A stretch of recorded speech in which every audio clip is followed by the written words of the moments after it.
Hey everybody, Jason Cooper here from Kickstarted with another episode of Funded Friday. I am lucky to be joined by Thomas Sychterz from the project called Wipeout, which, if you haven't heard, is currently live, and I will give you the data real quickly. It Wipebook. has raised over $167,000 against those are Canadian dollars, still impressive, against a $4,000 goal, and has just under 10 days left to go. And you should definitely check out the project. Basically, it is a reusable notebook.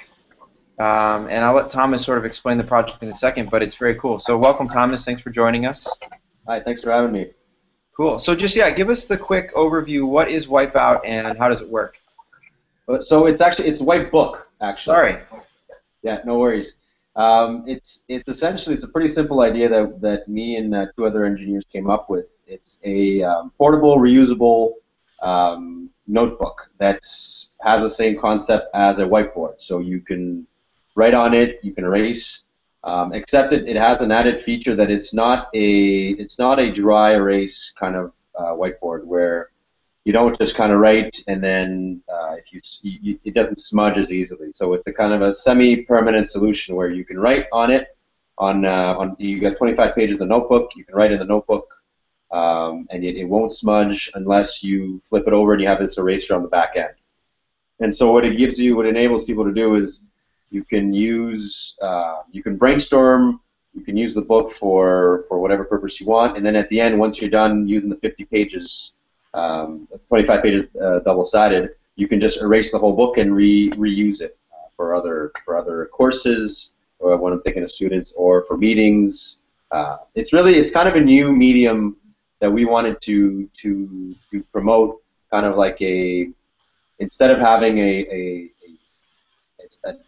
kind of a standard notebook, or having the other end extreme, which is kind of like an iPad or a computer. You kind of have this in between medium that you can use, and you can iterate and throw on ideas, and it's also a fun tool to use. Like you can write smoothly and just get all your ideas on the notebook. That's kind of it sums up the whole product itself. Before I ask you about the campaign for Wipebook, which again I apologize, I think I was so worried about pronouncing your name correctly that I messed up the name of the project. Tell me a little bit, where did the idea come from? How did you guys, create this thing? Well, so the original concept came from one of my partners. We're three partners. His name's Frank. We were actually in a course together, all three of us. Funny enough, it was an entrepreneurship course, and we had to come up with just a concept, or any concept for a business, and try to work on client traction. And so Frank came up with the concept of being able to have this notebook because he loves to doodle, right? So he's a doodler. He likes to take notes. He likes to erase, reiterate.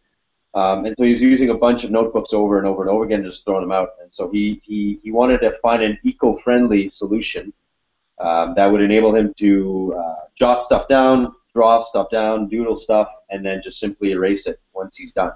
And so we started off from that concept and built a prototype, refined the prototype. I think we had about 15 iterations of different versions of the book, thicknesses, sizes, all that kind of stuff. And then finally we pinned down this Wipebook original that we called it, the very first version we were selling, and it kind of had all the properties they were looking for. And from then on, we set up a web store, and we were selling a few books here and there. Kind of a couple of companies bought maybe 10, 20 books here and there. A couple of schools were interested, but really where we took off was a Kickstarter. Frank threw our product on the Kickstarter, and it absolutely exploded. What do you think was the reasoning, or do you recall, that you guys decided? I mean, you had the product in market already. Why did you decide that it was time to use crowdfunding? Well, and this was an interesting. We had this conversation. We wanted to try. We really wanted to give it a few months. So since we've been probably around 4 or 5 months of kind of really working on this thing, and we wanted to give ourselves some time just to kind of feel with people in general, see what people think, users. before jumping in and kind of really putting our product out there for real, because I feel that if you put something out in a crowdfunding kind of scenario, and it's not a, at least not, it doesn't need to be a developed product, but if the idea and the concept itself isn't solid enough, people might not buy it, right? People might not back your idea. They might say, oh well, it's flawed, or this might not work, or that might not work. So we kind of gave it a few months to really see where it can go, and then it was kind of, honestly, it was kind of more of a like last string effort that we said, well, we've had some success with the product. Let's see if people might be interested around the world. You know, we'll just see. If anything, it was client validation for us. We said, okay, well, we find this interesting. We know people that we know find this interesting. Let's see if there's international interest. And it blew out of the water. Like we weren't expecting such a huge response. What were you Anything, expecting? just kind of. What were you expecting? Again, first, we were expecting. We weren't even really expecting to get funded for the 4,000. We were, if anything, we thought, okay, we're going to put an unattainable goal, $4,000 of revenue. We thought, well, we might hit half, and then that'll give us a good indication. I mean, we won't get it funded, but it'll give us a good kind of scoop of what people think, maybe some comments, and just some general feedback. And then, I mean, I think we passed the 4,000 mark in 6 hours. And once we hit that, it was just kind of like, okay, well, this thing's for real now. People see the value in this, and we weren't crazy when we were coming up with this thing. What's crazy is, so you didn't expect to hit $4,000. Now you're well over $100,000, which is a lot. And over 3,000 backers. So I'm assuming that's at least 3,000 books. Have you guys had to rethink the way you're making the product at all? Are you looking at it? Is it a different challenge now that it's become so much bigger than you ever expected? Totally. I mean, we and this is actually one of our issues was that we were dealing with a very small print shop before. We went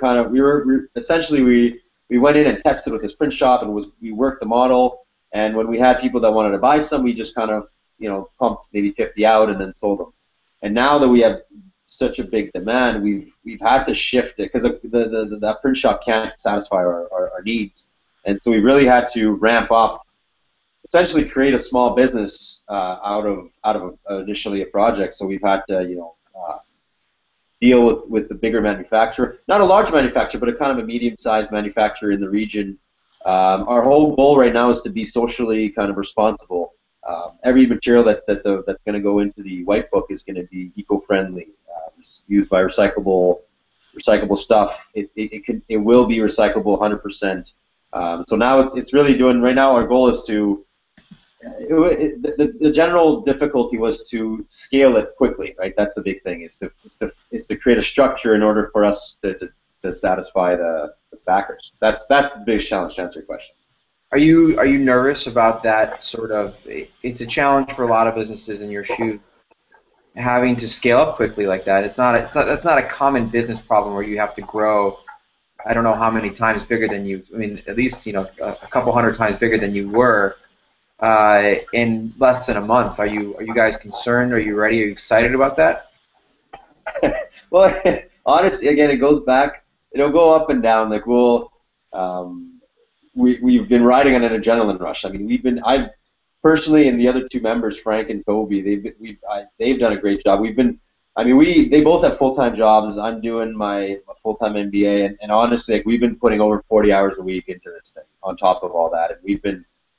It's been adrenaline rush, excitement, and then reality hits, and we're like, holy crap! There's so much to do in so little time, and then we kind of get nervous, and we talk about it. So we'll chat basically daily. I mean, Frank was telling me the other day that he had to change his plan and include us in his top 5 friends because we've been chatting pretty much every couple of hours. Just so it goes back and forth. It's fun. I love it. I mean, it's a good nervous. It's a good nervous, right? So I'm confident we'll find the solution and it's not a solution, but just the confident to find the methodology for it to work.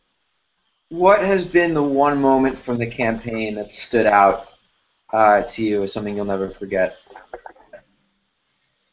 Campaign that stood out. Well, I think it was, so we launched on a Friday. And I knew Frank was launching, and then he told us his plan, and we were like, okay, it's all good.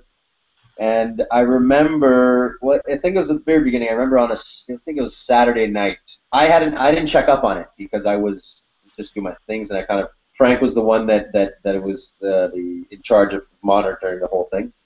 And he texted me on Saturday, and he's like, "Dude, you won't believe it, man." And I'm telling him, What do you mean?"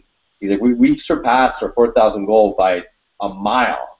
And so at that point, I looked, and I can't remember exactly. I think we were at 10,000 by that point. I think. And I just looked at it, and I kind of at first I was like, "Holy cow, this is actually working! Like this is something." And then so it kind of that was my first shock. But then I think a week later, also when we were like 30,000, 35, that's when it really hit me. I was like, "Okay, this is a real thing now. This is something that I'm going to need to devote time and effort and blood and sweat into."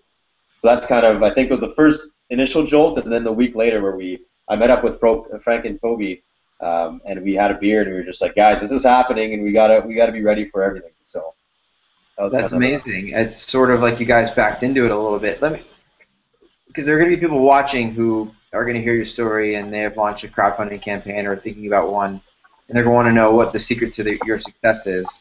I'm curious, and it sounds like you guys sort of just went into it and just like flew by night a little bit. Was there one thing or two things that you guys did during the campaign that were very successful in driving a lot of people to the project? Yeah, it's interesting because we were talking about that recently too. My view, my view, and I'm really keen on this. I think it's our success lies with I think the way we presented the product. We kept stressing the fact that we want to do this in the most transparent and honest kind of way. Um, I've been through a bunch of these crowdfunding campaigns, and a lot of times my personal feeling is when I'll see a bunch that don't seem organized enough, and then I see a bunch that are maybe too organized, if I can say so. Like, and to me personally, I feel that our success came from the fact that we presented a simple idea. We were honest in our intentions. We have a prototype that has worked, and we had goals, and we had a functioning, and we explained. I think we were able to communicate all this to everybody, all the backers, and mixed with the kind of a catchy idea that it's kind of like a perfect storm. I think you need all of those elements that kind of, and again, there's a huge part of luck, right? I mean, it just so happened that a bunch of people saw it and passed it on, and I mean, I think we were shared now 2,000 times across Facebook. So, and these are, these aren't people that we never harass people to share us. We never did any marketing. It was really a pure kind of like, guys, if you want to promote or if you want to share. We thanks for your support. We're doing what we like, we love.